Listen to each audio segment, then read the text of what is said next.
ॐ त्र्यम्बकं यजामहे सुगन्धिं पुष्टिवर्धनम् उर्वारुकमिव बन्धनान् मृत्योर्मोक्षीयमामृतात्। भक्तजनों, हर हर महादेव। श्री शिव महापुराण भाषा पंचम युद्ध खंड का अगला अध्याय सुनेंगे। 43वां अध्याय अंधक जन्म की कथा। व्यास जी बोले, सनत कुमार जी, सब देवताओं का द्रोही दैत्य मारा गया। तब उसके बड़े भाई ने क्या किया, मुझे ये सुनाने की बड़ी उत्कंठा है। कृपा कर आप मुझे वही आख्यान सुनाइए। आपको नमस्कार है। ब्रह्मा जी बोले, सनत कुमार जी, व्यास जी के ये वचन सुनकर शिव जी के चरण कमलों का स्मरण कर बोले, वो वाराह रूपधारी विष्णु जी ने उसके भाई को मार दिया तो वो हिरण्यकश्यपु क्रोध और शोक से युक्त हो भगवान से बैर करने लगा। उसने प्रजा को दुख देने के लिए कंदन प्रिय वीर असुरों को आज्ञा दे दी। वे असुर अपने स्वामी की आज्ञा सिरोधार्य कर देवताओं और प्रजाओं का कंदन करने लगे। उनके आतंक से लोगों का नाश होने लगा। देवता स्वर्ग छोड़ पृथ्वी पर भाग आए। हिरण्यकश्यप अपने मारे हुए भाई को जल दान आदि दे उसकी संतान आदि को सांत्वना देते हुए अपने को अजर अमर अजेय और अप्रतिद्वंदी जानकर इच्छत्र राज करने लगा। पश्चात उसने मंदराचल की गुफा में जाकर एक अंगूठे के बल पर खड़े होकर भुजा उठाकर आकाश में दृष्टि बांध बड़ा ही घोर तप करना आरंभ किया।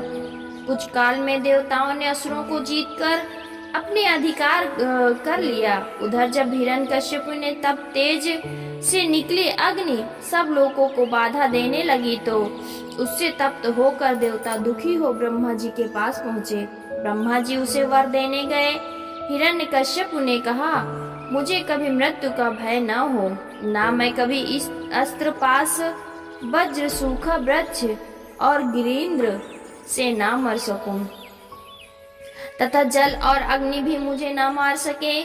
देवता दैत्य मुनि सिद्ध आदि सबकी सृष्टि का कोई भी जीव मुझे ना मार सके, और स्वर्ग पृथ्वी ऊपर नीचे दिन रात मैं कभी भी ना मर सकूं। सनत कुमार जी कहते हैं, दैत्य के ऐसे वचन सुनकर ब्रह्मा जी ने प्रसन्न हो तथास्तु कहकर उसे यही वर देकर तब से उठी 40,000 वर्ष तक राज्य करने के लिए असुराधिपति बना दिया। वो राज्य पाकर उन्मत्त हो त्रिलोकी को ही नष्ट कर देना चाहा। उसने सारे धर्मों का नाश कर रण में प्रमत्ता व्याप्त की और सभी देवताओं को जीत लिया। इंद्रादिक सभी देवता व्याकुल हो ब्रह्मा जी की आज्ञा ले क्षीर सागर में विष्णु जी के पास पहुँचे। विष्णु जी की अनेक स्तुति कर अपना सारा दुख कहा। उसे सुन विष्णु जी ने सब देवताओं को आश्वासित कर उन्हें अपने अपने धाम जाने की आज्ञा दी और कहा कि मैं अवश्य ही उस दैत्य का वध करूंगा। तब देवता अपने धाम को गए। पश्चात विष्णु जी नरसिंह रूप धारण कर उस दैत्य की नगरी में गए और प्रबल दैत्यों से युद्ध किया। उनको मारकर कितनों का संहार किया। फिर निर्द्वंद हो इधर उधर घूमने लगे। कितने दैत्य फिर उनसे युद्ध करने आए। तब उन अतुल प्रभाव वाले नरसिंह भगवान को देखकर दैत्येश्वर पुत्र प्रहलाद ने अपने पिता से उन जगन्मय की बड़ी प्रसन्नता की और कहा कि आप इनकी शरण जाइए। इस पर उस दैत्य ने पुत्र को दुरात्मा कहा और अपने वीर दैत्यों को नरसिंह जी को पकड़ लाने की आज्ञा दी। परंतु वे दैत्य उनके समीप जाते ही ऐसे दग्ध हो गए कि जैसे अग्नि के समीप जाने से पतंग दग्ध हो जाते हैं। उनके दग्ध हो जाने से दैत्यराज स्वयं नरसिंह से युद्ध करने गया। बड़ा युद्ध किया परंतु नरसिंह जी के आगे उसकी एक न चली और उन्होंने उसको पकड़कर अपनी जांघ पर रख उसके मन स्थलों को अपने नखों से विदीर्ण कर दिया। अपने नख रूपी अस्त्रों से उसके हृदय रूपी कमल को उसके जीवन सहित उखाड़ फेंका, उसके सब अंग चूर कर दिए। फिर प्रहलाद को बुलाकर उसके पिता के राज्य पर उसे अभिषेक कर दिया। सब देवता प्रसन्न हो गए। विष्णु जी अपने लोक को चले गए। इस प्रकार रुद्र से अंधक का जन्म, वाराह से हिरण्याक्ष की मृत्यु और नरसिंह जी से उनके भाई की मृत्यु और प्रहलाद का राज्य पाना, ये सब कथाएं तो हमने आपको सुनाई। अब ब्रह्मा जी से अंधक को जो प्रभाव प्राप्त हुआ तथा उसने जो शिव जी से युद्ध किया और जैसे गणाधिपति की प्राप्ति हुई वो सुनाता हूँ, ध्यान देकर सुनिए। पंचम युद्ध खंड का 43वां अध्याय समाप्त। 44वां अध्याय अंधक की अंधता की कथा सुनेंगे। सनत कुमार जी बोले, एक समय बिहार में तत्पर हिरण्याक्ष के पुत्र अंधक से उसके भाइयों ने हंसी करते हुए कहा कि अब तुम्हारा राज्य से क्या प्रयोजन है? तुम्हारा पिता हिरण्याक्ष तो मूर्ख था, जिसने शिव जी की तपस्या से तुम्हारे जैसे नेत्रहीन और विकृत रूप पुत्र को प्राप्त किया। तुम राज्य पाने योग्य कदापि नहीं हो। भला कहीं दूसरे से उत्पन्न हुआ पुत्र भी राज्य में भाग पा सकता है? इसका तुम स्वयं ही विचार करो। राज्य के अधिकारी हम लोग हैं। सनत कुमार जी कहते हैं, उन भाइयों से इस प्रकार की बातें कही तो उसे सुनकर अंधक ने स्वयं अपनी बुद्धि से विचार किया कि दीन हो अनेक वचनों से उन सबको शांत कर रात्रि में निर्जन वन में तप करने चला गया। वहां जाकर उसने 10,000 वर्ष तक मंत्र जपते हुए घोर तप किया और जब इतने पर भी कुछ परिणाम ना निकला तो उसने अपने शरीर को अग्नि में जला देना चाहा। ये जानकर देवताओं को बड़ा भय और आश्चर्य हुआ।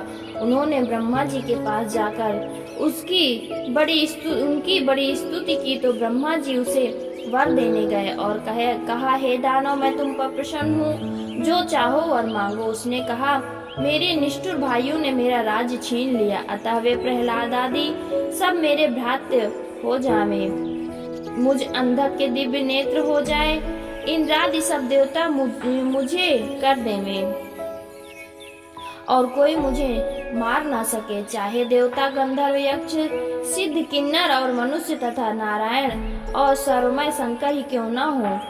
तब उनकी ऐसी दारुण वाणी सुनकर ब्रह्मा जी को बड़ा शंका हो गई और उन्होंने कहा, ऐसा नहीं हो सकता, तुम इसको पलट कर दूसरा वर मांगो। तब उसने कहा, तीनों कालों में उत्तम, मध्यम और कनिष्ठ स्त्रियों के मध्य में एक कोई ऐसी स्त्री रत्न को मेरी माता बनाइए और उक्त कहे हुए सब वर मुझे प्राप्त हो, परंतु शंकर को छोड़कर मुझे कोई और न मार सके। अब ब्रह्मा जी ने तथास्तु कह दिया। ब्रह्मा जी के ऐसा कहते ही वो स्वस्थ हो गया और तपासन से उठकर अपने घर को गया। प्रहलादिक सभी दैत्य उसके भ्रातृ हो गए। उसने ब्रह्म वरदान से सब देवताओं को जीत लिया। सभी उसके वशवर्ती हुए।